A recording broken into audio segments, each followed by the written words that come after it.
جنت میں وہ شخص داخل نہیں ہو سکے گا جس کے دل میں ایک دانے کے برابر بھی ہم وزن بھی کبر ہے۔ اللہ فرماتا ہے کبر و ردائی، یہ تو میری چادر ہے،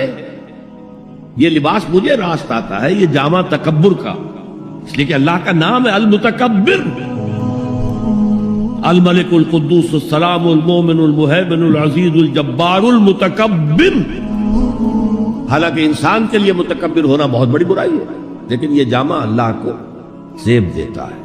انسان کو نہیں۔ تواضع ہونی چاہیے، جیسے شیخ سعدی کہتے ہیں